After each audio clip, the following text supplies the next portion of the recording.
medicines are a derivative from my ancestors also. And so we learn a lot about medicine that have been lost and a lot of healing plants to consume throughout your everyday life that helps you on so many different levels. You know, internally, spiritually, physically, emotionally. And I'm going to be talking about a few of those today. And I'm going to give you guys some really good resources to go and check these out. One of them is my Facebook page. I do live videos where I go out and I do foraging. Another one is Dr. Nicole Appelian. She's a PhD. Dr. Nicole Appelian has a really awesome line of books. She's got foraging books, herbal apothecary books. I really like how, and I will pass this book around, I like how she breaks down each plant. She will show you visible images of these plants, how to use them, what their uses are for. So if you haven't checked out, this is the Forager's Guide to Wild Food Foraging from Dr. Nicole Appelian. So I'm going to hand this book and you guys can look at it while I'm going over a few other things. Another really awesome access, and I'm not much of a magazine person, but it just so happened when I learned about doing this class, when I learned about doing this class, I went into my local Dollar General and this book spoke to me. So I picked it up.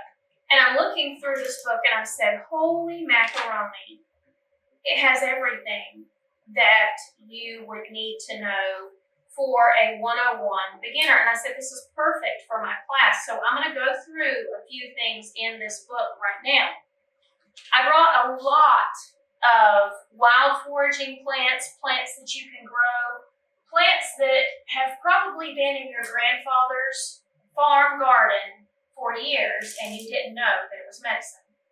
So we're going to go over each one of these, and then at the end of it, I have a little bag here with some mullein in it, and there is a tincture bottle in here, and you can purchase a tincture or you can make a oil for the carrier, and we will go in step by step on how to do that. So it'll be a little hands-on today as well.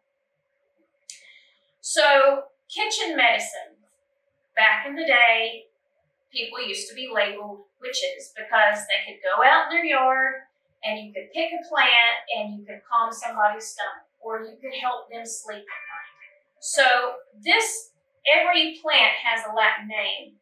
Allium stadium. Now what would you think that would be? If I said, oh, I'm going to put some allium stadium in my pasta sauce. There's a hint. Garlic. Who said that? Absolutely. It's garlic. But no one would ever know that that was garlic because it has a Latin name. And a lot of plants that you use every day in your kitchen have Latin names. But did you know that garlic is antibacterial and antimicrobial? Garlic can help boost your immune system and help you rid of parasites. Did you know that? Okay, so we're going to go over soaps, herbs in bath form or bar. We're going to go over tea herbs, and that's a water base. We're going to go over syrups, drying herbs, and how to dry simple herbs. Like this is yarrow. You can garden this, you can grow it, or you can just pick it out in the field. Yarrow is really good to stop bleeding. If you're out in the woods and you cut yourself, you just take a little bit of yarrow leaf or flour, make a little poultice, pack it on the wound, rip a piece of shirt and pack it over it, it'll stop bleeding like that. So will spider webs, but they're not antiviral. Okay, so oxymels. An oxymel is a sweet and sour syrup that's made with oils. So you would use an oil as a carrier, and then you would choose the herbs that you're needing for what purposes, and you would create your oxymel, which is a sweet and sour syrup with herbs.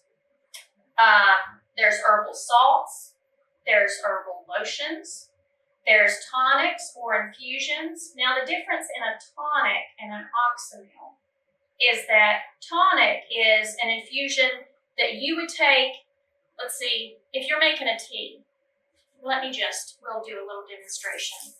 This right here, and I'll give each one of you guys a piece of this. This is peppermint that I dried last year. Now, take a little piece of this peppermint and crush it up in your hand and rub it around. Now, this has been hanging in my pantry for a year. So, I'm mowing right now because somebody hit my man back. We have some of this out in our creek gym out of the house. It still has a lot of oil in Do you want it, some? still very strong. Yes. So, this is peppermint that I grow. So this is a German chocolate peppermint that's been hanging in my pantry for a year, just like this. I actually have an old fireplace mantle that I hung up on the wall, and all of this stuff just hangs from it. Now, you can smell how strong the oils are, and the strong oils mean it's strong medicine. It's good stuff. Now, peppermint is really good for sore throats. It's good for sinuses. It's good to calm indigestion and upset stomach. But so is ginger. So let's say you had, if you go to the ER and your doctor goes, well, what's your pain level? 1 to 10. Well, if you had an upset stomach and it was like a 2, you try peppermint tea before you get you a piece of ginger and grate some ginger to make a ginger tea, because ginger would be like a little bit stronger, right? So with herbs, it's the same thing with medicines that you use. It depends on what level you're going for. And you do, over a period of time, build up some immunity, but then you go into your tinctures, and we'll go over those in just a minute. So the tonic or infusion is like a tea, but a tea you would brew in 15 minutes.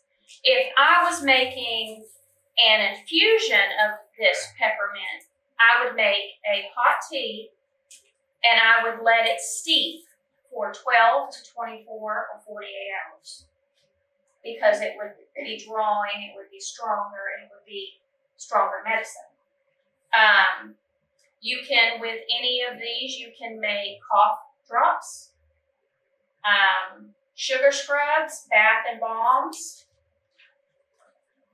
But this is Apothecary 101. And this is just a simple start to it. So whether you're a homesteader or a hobby gardener or a naturalist, if you are into foraging, which foraging dates back hundreds and hundreds and hundreds of years. Our ancestors used to thrive every day on just what they could go and forage out in the woods, right? So years and years and years, our ancestors lived off the land. My ancestors lived off the land just like you guys did. So from herbs that are going to heal you to herbs that could kill you, knowledge is where your power comes from. Knowledge is power.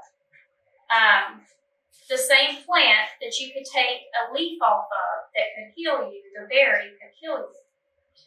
So it's important that you know what you're doing when it comes to foraging.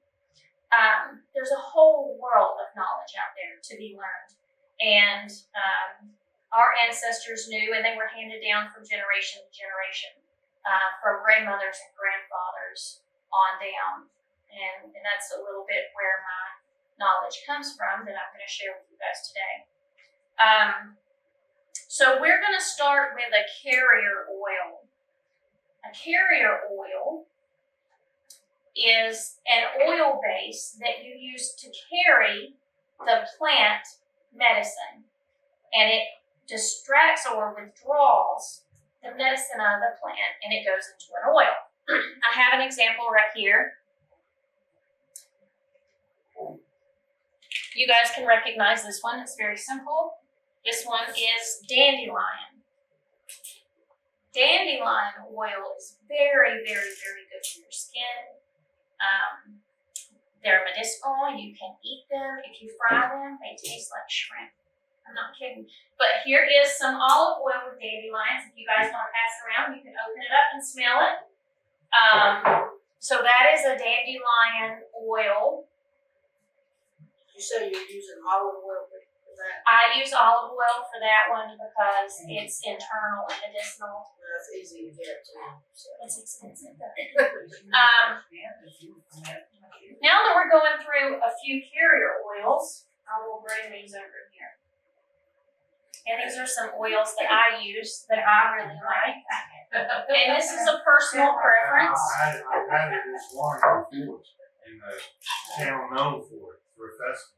What is it? I've had it as dandelion wine in Ohio in a town that held a festival. It smelled like it to drink. So that is olive oil with dandelions. So you can use olive oil. You can use grapeseed oil. Which is medicinal also, so it's going to add to whatever. It'll add to whatever you're putting in it. Now, what are the medicinal properties of grapeseed oil? So grapeseed oil is like the grapes. It's like high antioxidant. It's really, really good for your digestive system. It's good on a molecular structure is what I would call it, because all of the good stuff, and I wish I had the paper on this, but all of the good stuff comes out of the seed and they extract it and press it, and it's cold pressed, kind of like coconut oil. So then, like when I said there's so many avenues that you can go in to find all of this information, I'm not even kidding. Like the internet is full, and then your local libraries is a really, really great source. And Dr. Napoleon is an awesome, awesome source for information also. So if there's anything that I can't answer, I can point you in the direction for those answers. Another one is I use the Sun Cocoa. It's sunflower oil and coconut oil blend. This is really, really good for your skin. This is really, really good for your hair. Coconut oil is also another oil that has its own medicinal properties. It's good for everything. Yes, it's antimicrobial and anti-parasitic. Unfortunately, most of the cooking oils that we all have been encouraged to use are horrible. They cause cancer. They're just full of chemicals. Corn oil, not so good for you. Soy, Canola? Vegetable oil. terrible. Palm Canola. oil, terrible. They're all bad. Just have to look it up on like YouTube. Just as long as we still have the internet, you can easily access this information. And it's sad that there's a big difference between oils. Some are great, they're actually good for you, and some are very, very harmful. So The only reason I didn't like olive is you had to keep it at a very, very low temperature. It is a low heat oil. But maybe it's a low heat oil because frying foods at high heat's not really good for our digestive system anyway. that's the main reason fried foods are bad for you. It's not because they're fattening or anything like that. There's a chemical change when you overheat the oil. I know you don't On know the anything. Yes, Yes. on a molecular structure, absolutely. So I'm going to go over some of the, because I actually took some notes in this magazine, and then I want you guys to pass this around and actually look through it, and you can make some copies out of this one. And I have this here if you want the information to write for this magazine, because I'm going to add this, I'm going to put this in my apothecary cabinet. This is a really good magazine, and it's just, if luck so happens that I came across it. Is that like just the one, or is it like going to come out monthly or something? You said you got it at Dollar General? I got it at Dollar General. It's Healing Herbs, Best of Healing Herbs, and there's actually quite a few authors in here, and you can research their books. and they go over everything from salad dressings to bath salts. So I was really, really surprised, and we'll go over this book in a minute. I wanted to show you a few herbs that I brought with me. This is yarrow. Now we went over this will stop bleeding. You pick this in the field. It grows where the soil is disturbed. It doesn't have to have a really good soil base to grow. And the plant part of the leaf here is very ferny. It looks like a fern. And this is cotton white. And you can kind of see a little bit on the top here. It has little teeny white flowers, and they're in clusters. And I might can pick up a picture of that and show you guys that really quick. Small Queen Anne's lace, am I thinking of the right thing that looks smaller? Queen Anne's lace does kind of look like that, but Queen Anne's lace, Larger. it's a larger bouquet with smaller clusters, and it has a little black speck in the center of it. They definitely are a look-alike. You have to learn how to identify the That's why I Well, said, when it was like that, that's like your One's good for you, and the other one's not. Yeah. right, the other one could kill you. That's true. Oh, I know. Queen I know Anne's what it lace does. is I know what actually it does to cat. Like dangerous, it's bad, and then it looks so much like the yarrow. But you can learn to identify them. There are things you look for. My ancestors used to swear by this. Crush it up and smell it. Without pressure, there's a lot of what I'm smelling, but I can smell it. I think it's sage, isn't it? It is. It's white sage. So I should have recognized the smell. I grow this every year, and we put this in our homemade sausage. But I also use this if we have a virus or a bug going around. Did you know that if you burn white sage in your home, it's actually scientifically proven now that it's approved by the scientists. It's okay, right? Yeah.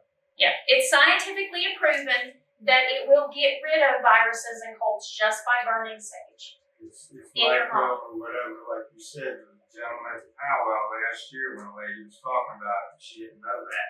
Yep. He stood right up and said, "No, it actually has been proven." Absolutely, it's been proven. There's no wonder there's any white sage anywhere. Is it around here? That's what I think. I actually have it grown on the front door. Oh, really? I've been growing it for quite a few years, So, and but you hadn't started, it's not native? it's not native. I Okay. started it. I buy herbs every single year. I support my local farmers markets and my little mom and pop shops. And when they're selling herbs every year, I go buy 4 or 5. I'll get lemon balm, and I'll get thyme and oregano and I sage. never heard of them any. They're so easy. Like they don't take a lot of care. Just plug them into the ground, out where it gets some sun, some rain, some shade. Most of them will thrive. See, I've had some little spots I want to have this little plant that I can grow, and my husband, he goes on in there and goes, "That grows 6 foot tall," and I'm saying, yeah, you have to have someplace out to work. Right. Now, with your mints in the mint family, mints have a square stalk. This is chocolate mint, so when the leaf is thriving, I should have brought some fresh, but the underneath will be a purple hue color. Catnip is in the mint family, and they have a lot of the same medicinal properties. But if I was planting this, I would put it in a pot and put the pot in the ground, because this plant will take over everywhere. Now, if you like the smell of mint, go right ahead. When your husband mows the yard, you'll get this fresh, just minty, fresh smell. Because we got it out by our house a little bit, when I do the weed eating, and I thought, oh, I'll cut it down again. And then before I remember to go out and get some, I never. Oh, it'll grow back. Oh, I know. It'll grow back with a vengeance. This is the place where you don't want to do that. Oh, okay. So this is a pine tree, actually, that we have going into our homestead.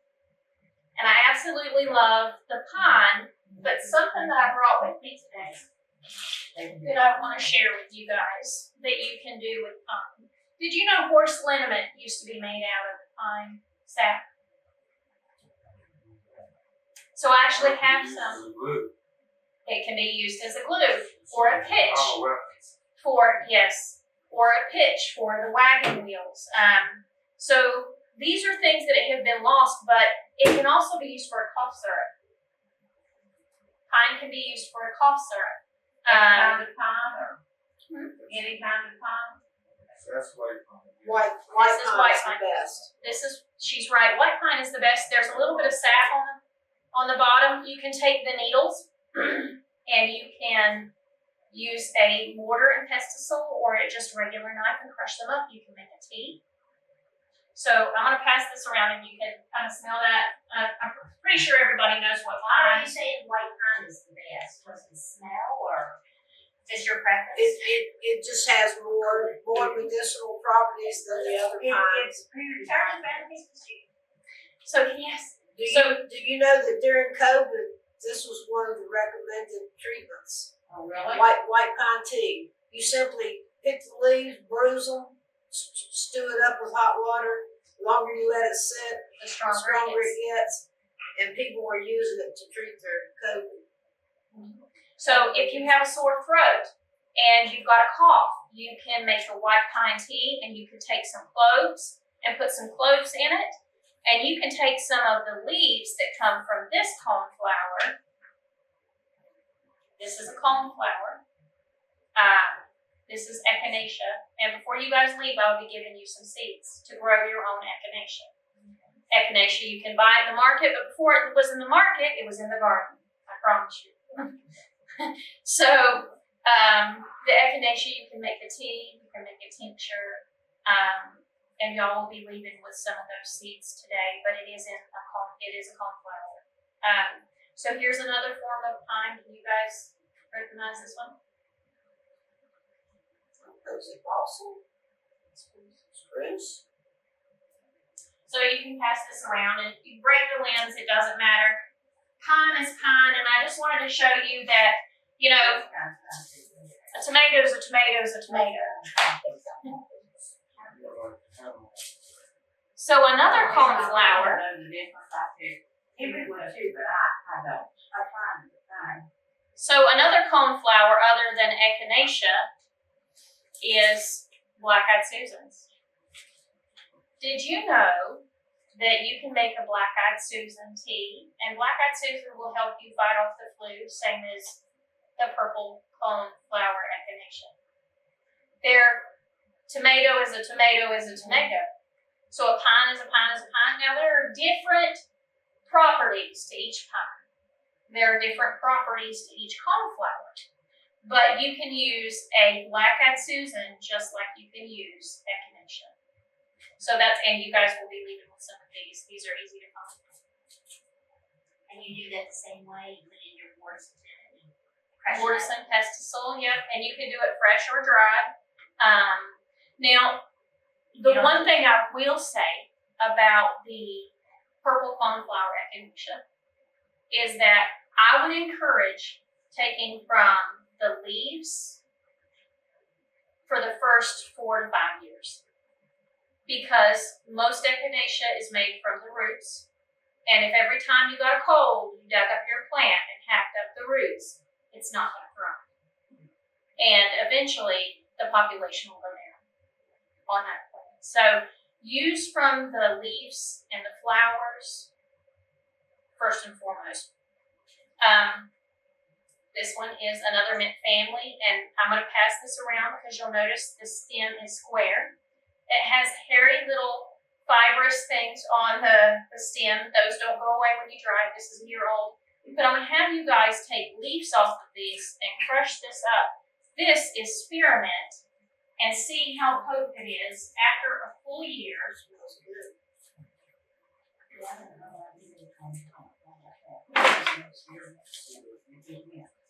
That's like I feel like this year, yeah, up there, but I noticed my stalks dried a different color than yours.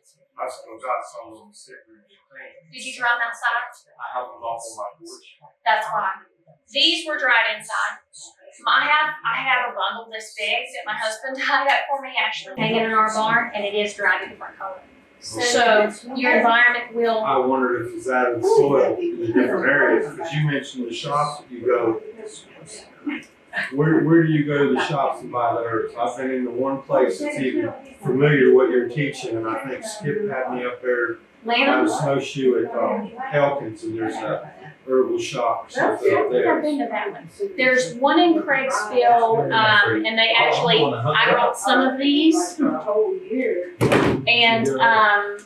and these are examples of how you can buy herbs. The local market, it's right there across from the Jackson's Meat Market. And Once you plant that. this is elderberry echinacea, and this is made for a tea. So elderberry is an immune booster, echinacea is an immune booster. And if you look really closely, I don't think it's written on here. It's not written on here, but there's chamomile in here too.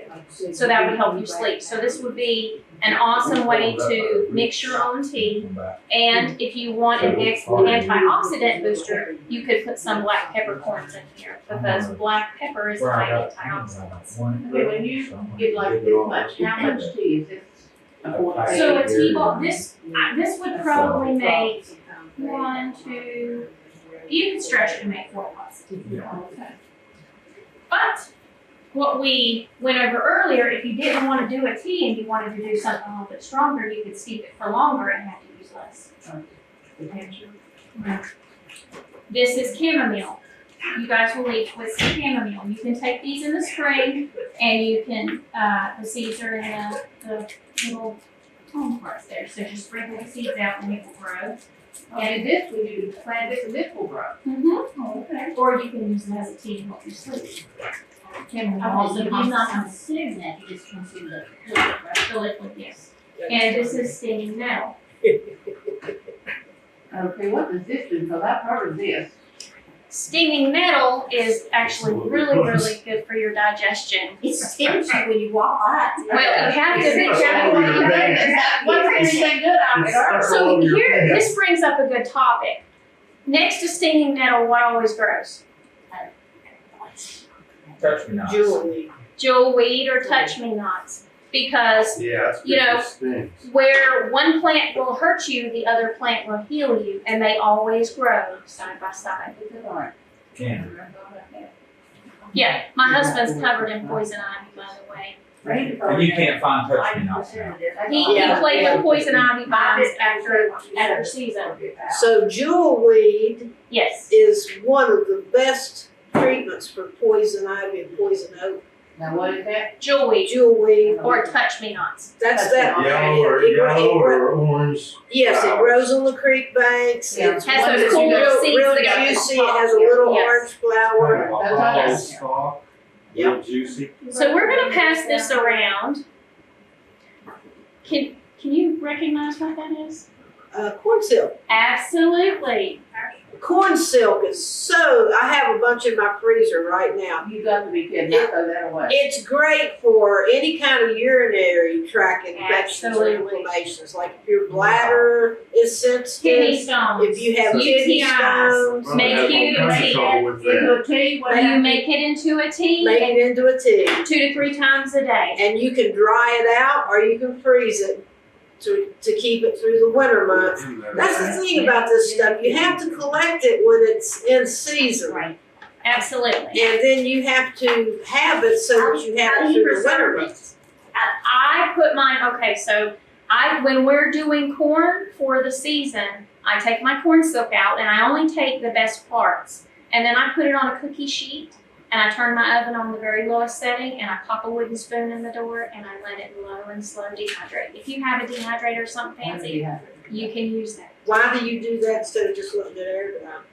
because of moisture. You're afraid you'll get mold or something. And I don't want the mold in it because the purpose that I'm using it for, You're storing it in a jar. it's dry.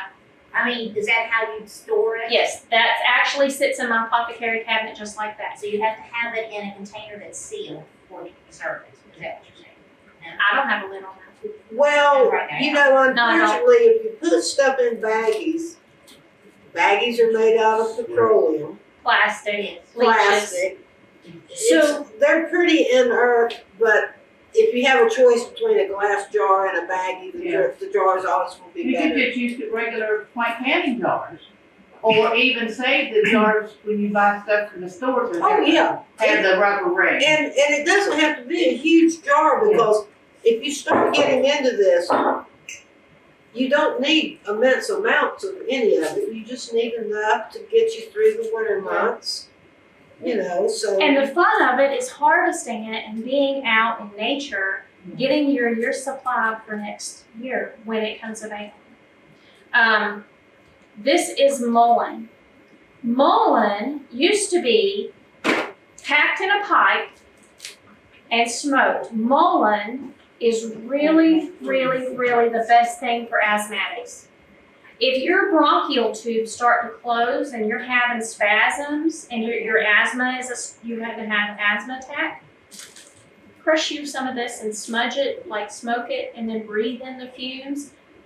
Or put it in a pipe and smoke it. And I'm typically, like, my parents were smokers, and I'm not big on, like, I would not tell you to smoke anything because I don't like it. And I have personal reasons for that. But this, I would.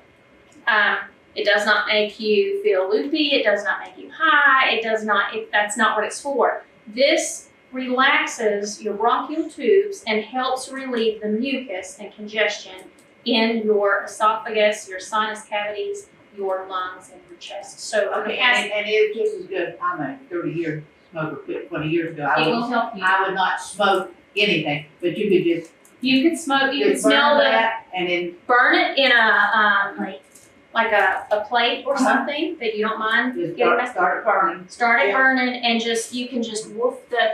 Well, I do have a lot of time for. And it will help. I ask you mentioned asthma. What about, like, my husband has COPD? Yes. Would it help any kind of lung problem? Yes. Yes. Yes. Now you can make mullein tinctures. You can make dried mullein pipe or smudges. But each one of you guys will have an opportunity. Will get a piece of mullein, and you'll be able to make a carrier oil or salve. That is the fuzzy leaf looking plant that's about so big, correct? Yes, they grow everywhere. Yeah. I So mean, they're everywhere. the first year plant of a mullein will grow in a rosette pattern. It will grow in a circle. It has broad leaves that spread out about the size of my hand. Some are just 3 fingers. And the second year plant will have these beautiful stalks that shoot up out of the center of them. And only a second year plant will have these, and they can be 3 feet tall. Oh, they can be 6, 7 Yeah. feet tall. It's, So the mullein flower is yellow, and the mullein flower can be put in a carrier oil. I use olive oil, and it's the best thing for earrings. We were Mullen collecting that off of 19 just last week, they're everywhere. right beside our road. So But generally speaking, they're better to collect the second year. That it takes them 2 years to complete their growth cycle. Absolutely. Because I had it in The my first yard year, they this just year, make a never seen it plant. before. And then the second year, it puts up the flowers. don't harvest it the first year, just let it thrive. My sister, I ran into her later, and I said, we got that down at the house. By the time we went down and looked, everything had dried and started to die. So Yep. it was the first year me and the wife and both of them. So this year's really been hard on apothecary and herbal plants and foraging because of our drought. But it's been hard on our farmers and all over a broad spectrum. This one here is dried broadleaf plantain and the seeds. Now, Miss Pat brought, there are 2 types of plantain. There's broadleaf and narrowleaf, and she'll show you what that's like. And I'm gonna give her some of the seeds, and you guys can take some of these home and plant them if you would like. They grow in disturbed soil. Plantain is the best thing in the world for, other than aloe, for a burn. So there are actually 3 types that commonly grow around here. This is, what's this called? The narrow This is leaf. narrowleaf So plantain. this is the narrow leaf. Yeah. Then you have the one that grows Not absolutely that one. everywhere. Yeah. And it, This one. and then the other one has veins in it. I think I had, They're basically the same, but their medicinal properties are slightly different. So if I, Out of my flower bed so many times and so. Oh, they're. these are awesome in a salad. They are so good for you. These are better to eat than spinach. Like any leafy green, if you can throw a couple of these in a salad or some dandelion. Right. Dandelion is really, really good for you. Super immune booster, super loaded with oxymils and vitamins. So I put, because dandelion leaf is bitter. Yes. So this is broadleaf plantain. They have distinctive veins on the back of them, kind of like celery. But when I get burned in the kitchen, I will run straight outside, pick me a leaf, clean it off, chew it up, and put it on my burn, and it will not blister. Broadleaf plantain. Bee stings, same thing. It's better than chewing tobacco. And this is the seeds. And that's the ones in your head. Broadleaf plantain. Yeah, So there's two types of plantain. There's broadleaf and narrowleaf. yeah. This is regular plantain. This is a different type of This is plantain. more See like, the big veins? This is So you can, There's some people. you can absolutely tell the difference between them. They look really different. I've not seen that there. And then this is This is broadleaf. this That's is the top. Now, I'm not real familiar with what you use this for. This- Same thing. So they're all interchangeable as well. Potatoes, potatoes, potatoes. It And could be it a just- salad green too. then. Yes. Oh, sure. It could be a You salad just chew drink. them up and put them on a burner or bee sting. Burner bee sting. Plantain is No, amazing. it's kind of insect like. So she's actually got the plant with her, but the Indians used to call it white man's foot because we actually brought it over. Everywhere the white man went, plantain went, because it was a good staple. It was substance. We would eat that as a salad or leafy green or like wilted lettuce, and our ancestors lived off of that. See, I never, Experiment. I never thought that. I mean, my mother-in-law was all kinds of greens and stuff, but I guess she did not know that part. So You told me that's really sweet. good fresh, and if you've got like sore feet, you can put it in your shoes. If you're out hiking, you've got a blister, sore feet, you Yeah, I can did put like that in your shoes. Yeah.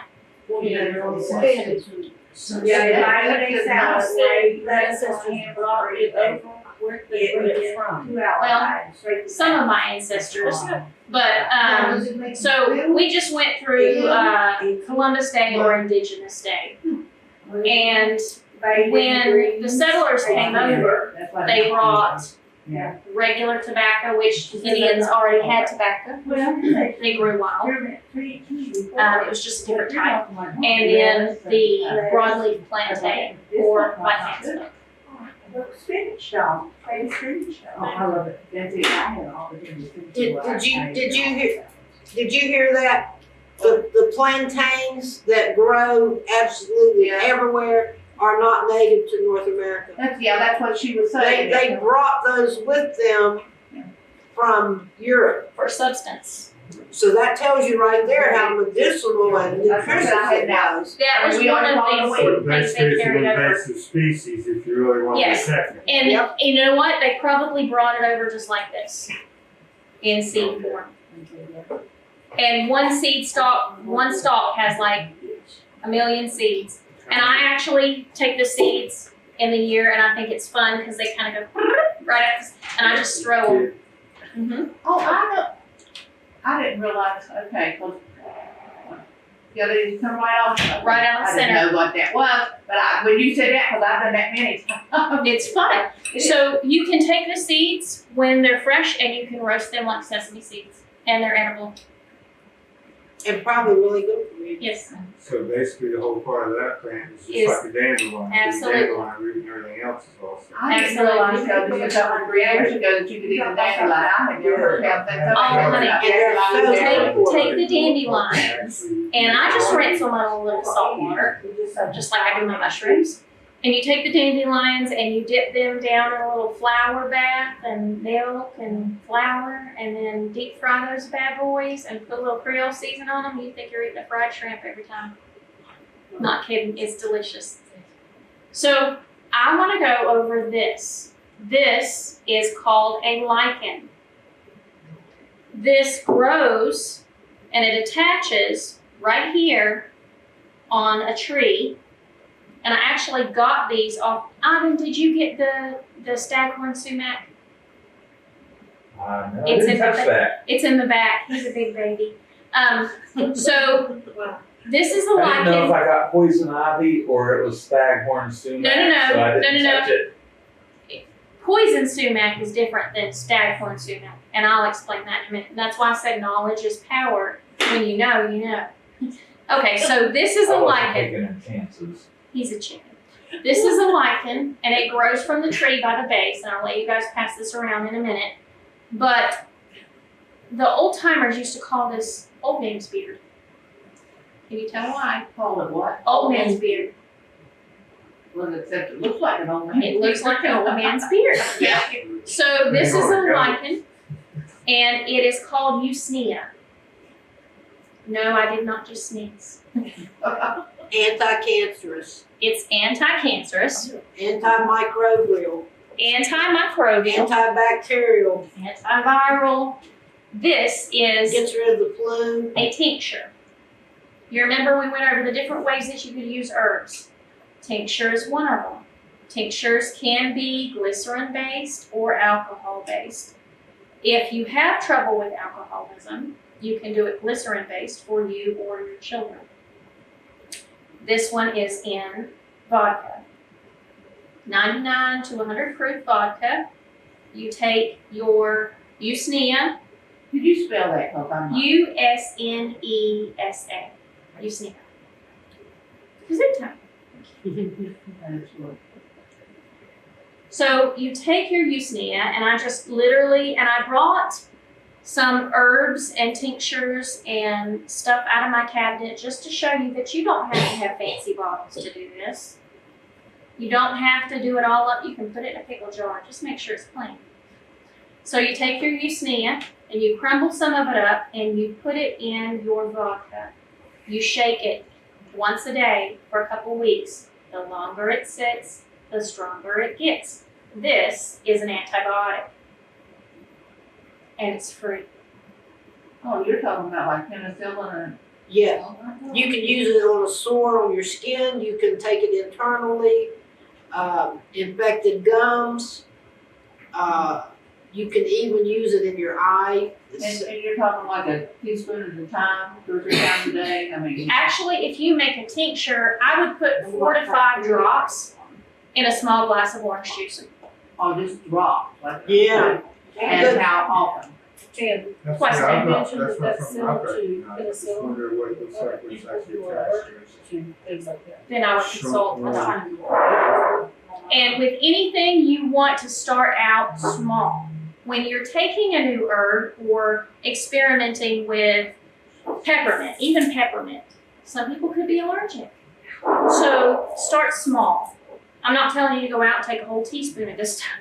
Oh, okay. It's a rule of thumb that if you're using something new you're not familiar with, you've never tried it before, you want to err on the side of caution. I mean, Use a little bit to make. the first time you use it, take a little bit and pay attention to how your mouth feels. Did it make your lips numb? Did it make your throat itch or burn? Do you feel flushed? Did it make you nauseous? You know, just be aware of what Be your very body's aware of your own reacting. body. Why you raise And then- mice? And then if you don't have any reactions to it, then when you take your next dose, you can take a little more. And you always kind of want to take less instead of more until you see how the effect, because everybody's different. What I might be able to tolerate would be way too strong for you. And that's the same way if you were in a survival situation and you didn't have any knowledge of plant medicine, but you know that every plant has medicinal properties, then the way you would start out is the same way our ancestors started out. They took a little You bit learn by trying what and don't kill you. they Yeah. took a chance and they paid attention to how it made them feel, and they paid attention whether the sore started healing or not. I mean, at some point somebody had to experiment. Well, they always told the old wives' tales, this, that, and other, and they're like, those old wives kept a lot of people living. Absolutely. So if you wanna talk about that, and then I'll go into the This is creeping Charlie. Y'all know what that is, right? Everybody around here's got, I mean, it takes over your whole yard. We all I hate pull them out of it. the creek, the cracks It's in my sidewalk. medicinal. Yes. I didn't know this until this year. My entire farm is just, it's a constant battle trying to get rid of this stuff. What did you say the name? Creeping Charlie. It's creeping Charlie. You know, it grows, it's a vine, and if you let it get started, it just completely takes over your whole yard. Yes. Oh my goodness. We've all got this all over our flower beds and, but Kandi will have to tell you what its properties are. I know that it's medicinal, but I don't know how. I just know that it is. So it's really high in vitamin C. You can eat this. You can eat it. It's super nutritious. Now, I don't know how it would taste. I'm going to assume that when it's cooked, it's bitter. better. But most Because bitter it greens smells are like mint. better It's got for a you. really strong smell to it. Most of your bitter greens are better. Well, you lose when you're cooking or boiling anyway, do not to some extent, unless you're not using the juice. Well, people say it doesn't taste good. I'm like, what medicine does? It's not supposed to taste good. The more bitter the herb is, normally the more medicinal it is. The bitter, the better. Yep. That's But a I was rule. shocked that this is. And I throw baskets Well, now out. for years. Now, I Yes. haven't tried it yet. So when you make a tea out of it or you do a stir fry with it, Yep. I haven't tried it yet. You can But put it in a salad. the nutrition factor, I mean, if we were in survival mode, we couldn't go to the grocery store, we're trying to get vitamins and People would minerals probably keep us come to alive. me and This go, stuff could save I've got your this life. toothache, and I would Because go, it is here's more some nutritious clove than it's tincture. finished. I mean, Yeah, it's here's some full of you sneeze. vitamins. if it has an So infection. be careful what it tastes like. Drink plenty of fluid. You know, throw a little garlic in there with it, everything's doing garlic, right? So, So, me and my husband, a fun thing that we did this year is we went and we collected pine tar. The pine tar was very sticky. It was on pieces of bark. We took it home in a Ziploc bag. I had a gallon bag full of pieces of bark and old little resin pieces, hard pieces. And I mean, this is hard as a rock right now. But if you heat this and you put it with a carrier oil and beeswax, it will make this. And this is a balm. And a balm is different than a salve because it's hard, but you can use it medicinally. This is what horse liniment was derived from, was pine tar. And when I reduced this down and I put it in wax paper and shaped it, and I'll try to actually break a piece off so you can smell it, because it's been sitting in my apothecary cabinet for a minute. And that's just the bark, This is pure pine resin. If you cut the pine tree, the stuff that oozes out, that's what this is. It's the sap.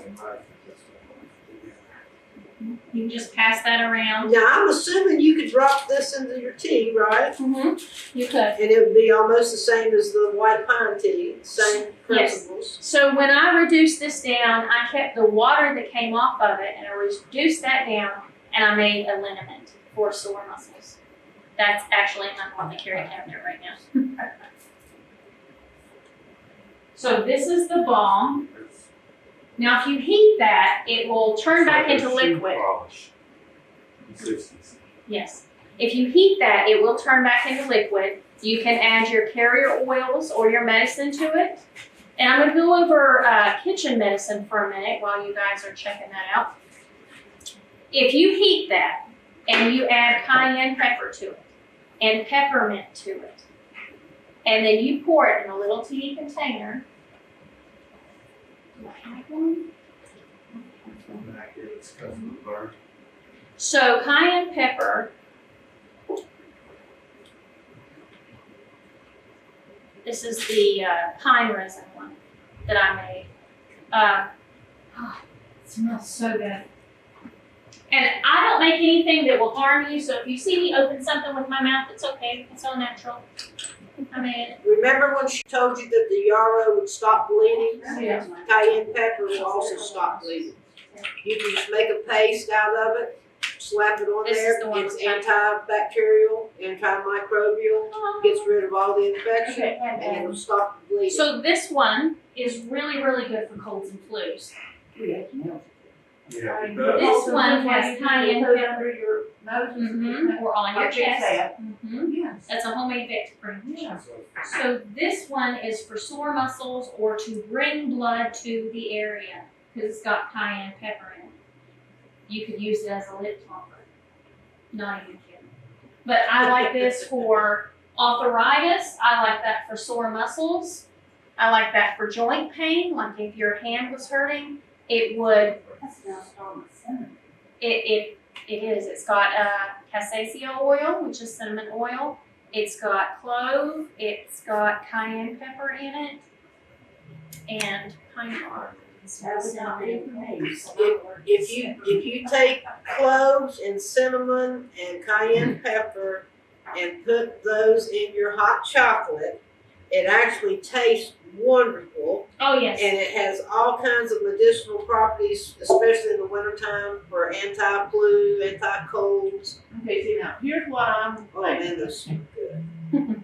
Well, it's too late to grow any of that stuff this year, so the spices that you buy in the store, like I have up in my spice rack, You can use those. You can use are those those. gonna be the same, you bring Sure. those in your hot chocolate? Absolutely. Yes. When I make coffee and fall starts creeping in, Uh-huh.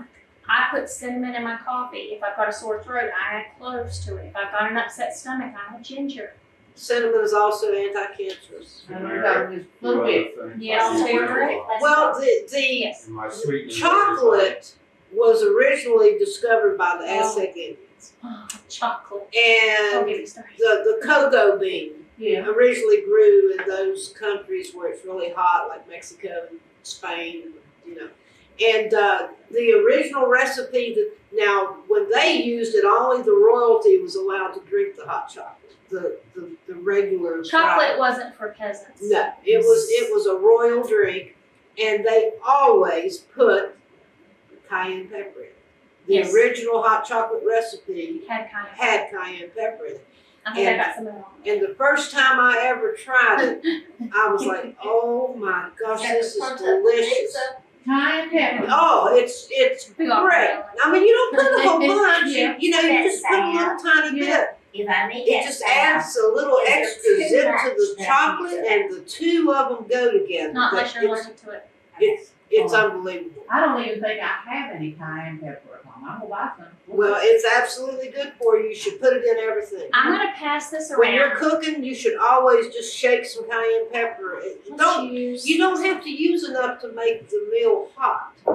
Even just a little bit of it's still going to give you Medical benefits. the homeopathic theory of medicine. You don't have to use a whole lot. Your body will still respond. You can just use a Well, small. and if you use it over time, I would think. Exactly. Yeah. And when you're using natural medicine, you kind of have to dose yourself throughout the day. Yeah. It's 2 to 3 times a day. you know, like if you're drinking teas, it's not going to do you any good to drink 1 cup in the morning and forget about it. You need to have morning, noon, and evening. If at lunchtime you need you're to not let it feeling build up really in your good body to get the full benefit of it. and you're worried about sleeping that night because you're not really feeling good and you think, well, I might be fighting off something.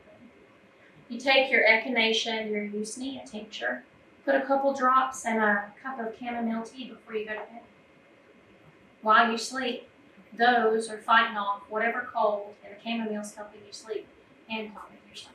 And you're being your own doctor. Absolutely. And you don't have to worry about, what does it say? You might, when you take a new medicine, you might experience cold sweats or nosebleeds or, all of this list goes on of all these new I don't medicines. read those. And then a few I don't years either. later, yes, and then a few years later they go. go, oh, we've got this lawsuit out, who wants to sign it because of this medicine has caused this. Well, if I read the side effects, I'm gonna have. Scares you. Just, yeah. Right. So I don't read them. So I'm gonna pass this around. This is a tincture. It's in the same bottle that I bought the carrier. It is actually what it is. It's 100 proof Mr. Boston's vodka. I'm not going to tell you what I put in it. I'm going to let you smell it and guess. But you can actually take a little bit of this. I'm going to get it not to spill. And you can stick it on your tongue. And tell me in a few minutes what it would be good for. This is in your kitchen. This is kitchen medicine. You use it every single fall. Now, I will say the vodka can be the cheapest vodka in the store, but Absolutely. it has to be a high It says proof. on it, but don't. It needs to be about a 99 to 100 I proof. label everything. The 80 proof won't really draw the medicine out of the plant as well. It could be cheap vodka, but it needs to be strong. And if you double dip, use a different finger.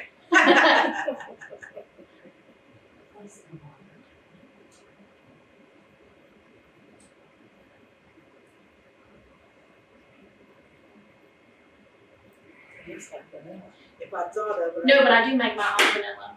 Oh, that's so pretty. You buy the vanilla bean? I do. I see on Facebook or something. Well, if you smell it, you'll smell alcohol. That's what it's under the fruit. I will smell to see what was in there. And I've had people say, well, I don't drink, our family doesn't drink, we don't like alcohol. I'm like, but it's medicine. You're not gonna sit down and drink a whole glass of it. You're gonna take a few drops. It's not gonna hurt anybody. So It's what this medicine. is cloves.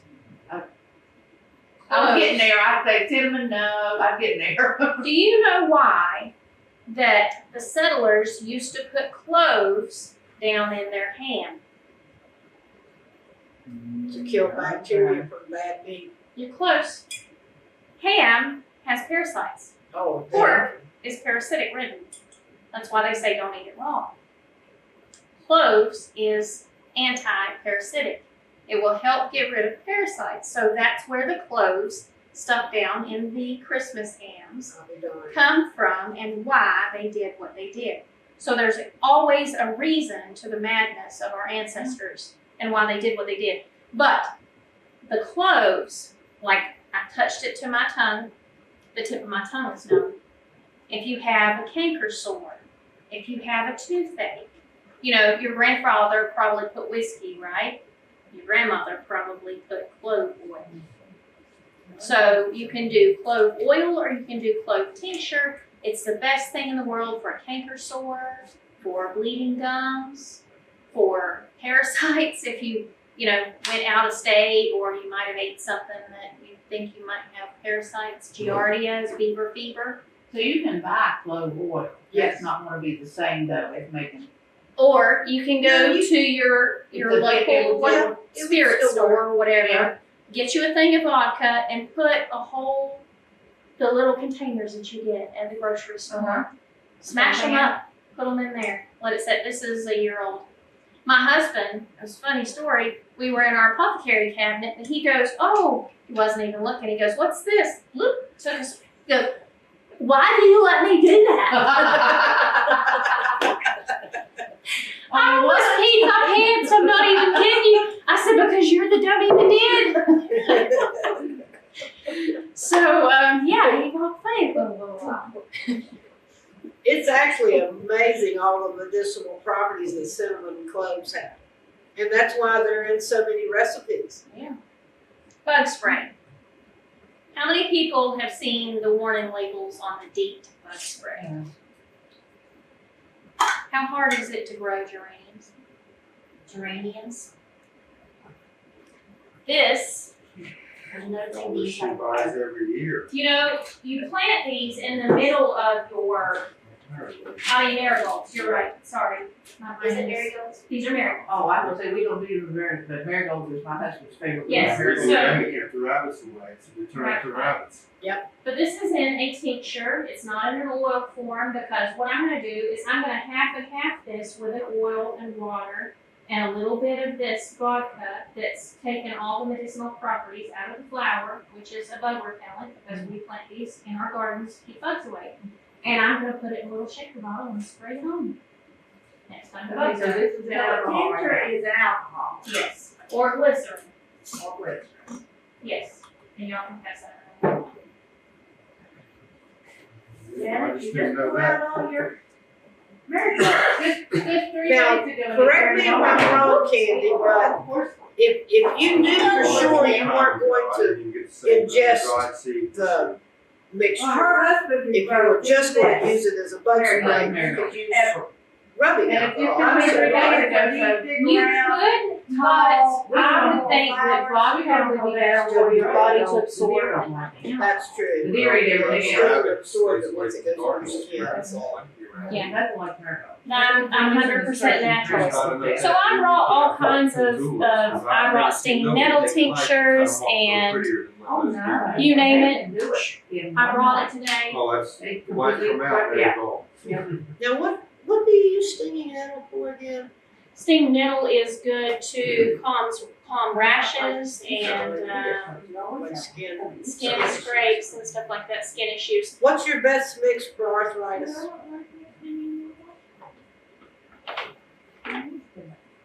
This one. And that's in a balm. Okay.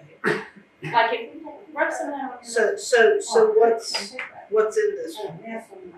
So I have cassia, which is cinnamon, Right, and I have cloves and cayenne okay. and honey. And that's almost just like the type of balm that you get in the market. She's right, Smells better though. It's probably stronger than what you get in the market. Probably. So the reason that I absolutely love this book, and then we'll do a little hands-on because I brought some things for you all, is so we went over a little bit about bath salts, right? The bath salts is Epsom salts, which is really, really good to pull metals out of your body. You put your herbs in it, you make a bath salt, or you can make a bath bomb. Vinegars. Vinegars is really, really, really, really, really good for your digestion.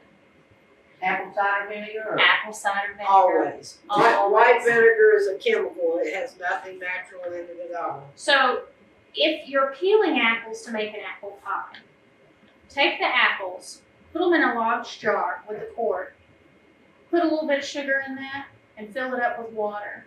Get you a mason jar.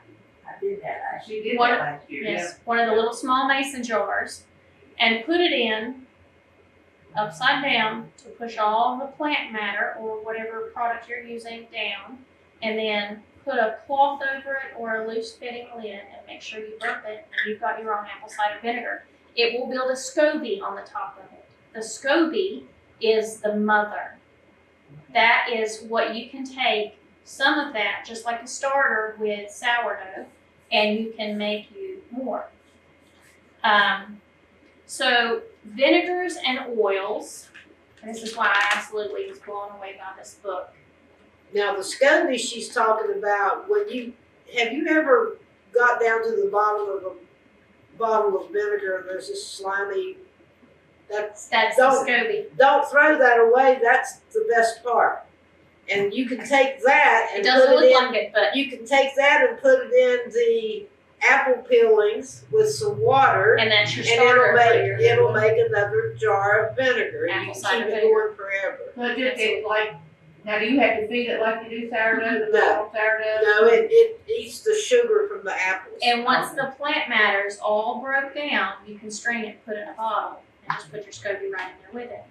And when you get ready to make some more, you make another pie, or you get a hold of some apples. I just put apples up and my husband carries Sure, every you apple, use like to the woods and give them to the deer. You Next time I can, keep it that's on right. myself. You can go to your local market. If you can get cider, apple juice that hasn't been treated, Uh-huh. then it'll turn to apple cider vinegar. All you gotta do is just I've leave never it. thought about using the peeling, like I said, I always peel, I cooked apples and apple sauce and apple And butter. threw all those peelings away, and that I was put the them to the deer, yeah. So the Bible tells us that when we eat a fruit, we're supposed to eat the entire thing, including the seeds.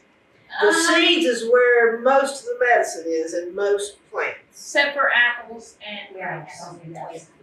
Some they- grape seeds and apple seeds have arsenic, and it can build up You in can't, yeah, you They- can't, yeah. It does have arsenic in it, but they have found now that a certain amount of arsenic, as long as you don't overdo it, is actually anti-cancerous. It works with other things in the body.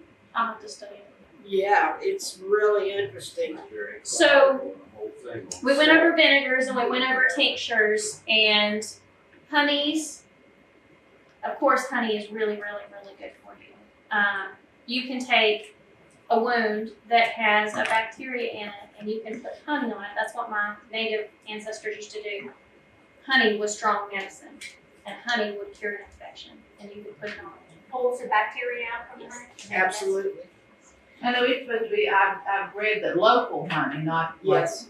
is real good for like, you take it for like allergies and stuff and you won't be, So it's local honey to wherever you're at. yes, yes. Because the bees get the pollen from the plants that your body's trying to fight off an immunity to, creating all the snot because you're breathing in those microparticles. And the honey you're consuming, and your body says, oh, I recognize this, and they build antibodies. That's why he was wanting goldenrod honey. Yes, because I have goldenrod allergies, even though I have goldenrod hanging like this in my house for tea. And they're using honey now in the veterinary field. I'm not gonna say exclusively, but very strongly. It's one of their go-tos now to treat animal wounds. Is this Manuka? I can't remember how you pronounce it. Manuka honey. And that's all they're using. They're not using any antibiotics. They're just Okay, using there you have an internal. No, they're using it on the wound. Yeah, and they just wash it off every day and put more honey on it. And it heals up with no scars. The hair comes back. It's crazy. So cayenne pepper is really, really good for pain. Pain. Pain. In this book, there is recipes on how to make these bombs, and that's why I said if you wanted to make copies, you're good at the library, and you can ask the lovely librarian, and you can make copies of any of these salts, tinctures, oxymils. There's tons and tons of information.